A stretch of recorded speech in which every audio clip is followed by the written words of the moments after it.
I have LisaStandish, is that it? Standish from Kingfield, and it is Mountain Village Farm B&B, which is on Main Street, which is actually Route 27 for those who aren't familiar with Kingfield. State Road. State Road, and it is before you get into town, right there. On the south side. On the south side, Very it is nice. a beautiful view, a wonderful old building, and you have a B&B there. I do. 6 bedrooms. I've been on your web page. Yeah. It is just gorgeous. Thank I you. remember being up on that farm maybe 20 years ago for some odd reason, and getting out back and looking at that view. Yeah, it's fabulous, isn't it?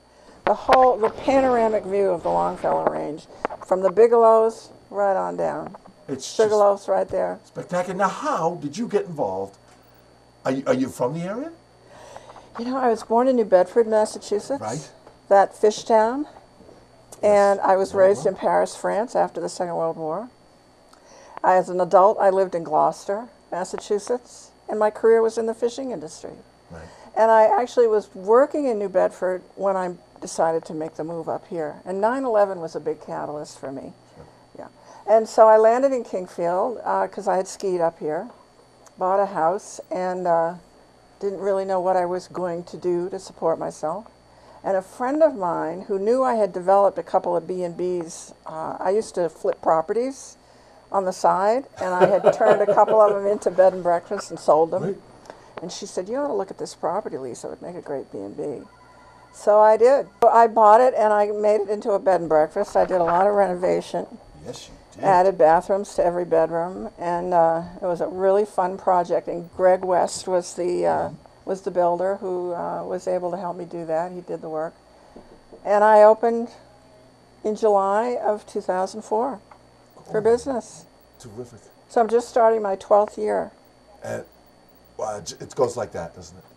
It goes by so fast, Now, I can't give even me a believe little bit it. of history of that farm, because that's a special place. It really is. Well, I only know anecdotal history about, I have never researched it, but what I understand is that the original part of the house was built in 1850.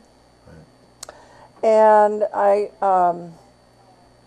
I think the kitchen used to be where the living room is now. And at some point, there was an owner, actually, from 42 to 52 by the name of Al Brackley, who was a gentleman farmer, and he played the saxophone. Yeah, and he had a little band. And I want to tell you that when I first opened, I invited the town to come in. And a lot of the women who were in their 80s, older women, when I'd show them the Brackley farm room, they'd sort of twitter and giggle. And I found out that Al Brackley used to play on Saturday nights up at the Foster Hill Pavilion. And this is when these women were young, and that's where they would go and do their dancing and God only knows what else. Sure. And so they fondly remembered Al Brackley. And Al was the one who sort of brought that house into the modern age. He put in modern plumbing and wiring, and he moved the kitchen out of the living room and into what probably was a summer kitchen. And then Wynn and Vicki Robinson added that nice room on that you can see from the road that has wonderful cathedral windows that look right out at Sugarloaf. So I turned that into the breakfast cafe, and that's where people have their breakfast. And they can see what's going on at the Loaf. I see, yes. We brought up your webpage here, and it is good. absolutely, I mean, the views are spectacular. That whole area in Kingfield, you're very fortunate. Yeah. What a great spot. Now, so how many rooms are in the B&B? There are 6 bedrooms, each with a private bath. Outstanding. Yeah. And now, how far ahead? You've been doing pretty well. How far ahead do you have to call for one of those delightful Well, in the rooms? winter, on a weekend, I'm usually booked 3 weeks out. So, if you want to stay, you really need to pay attention to it last minute. Like a weekend like this, I wish I had 50 bedrooms. Right. Because that's how many I could accommodate on a week like this. And it's the same, for everybody in town. We don't have enough pillows for a Reggae Fest weekend, or even February school vacation. It's the same thing. I don't have enough beds, so well, that's 3 great. weeks But out. you're open. It's not just wintertime.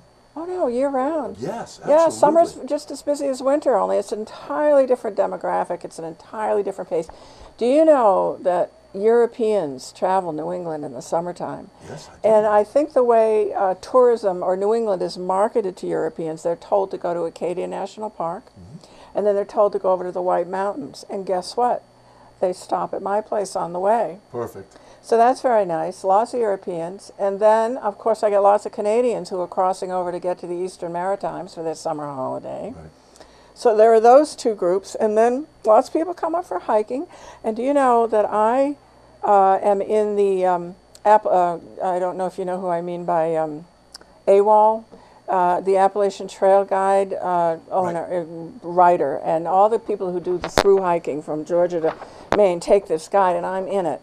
And it tells them that they can stay at my place for free if they work for 2 hours.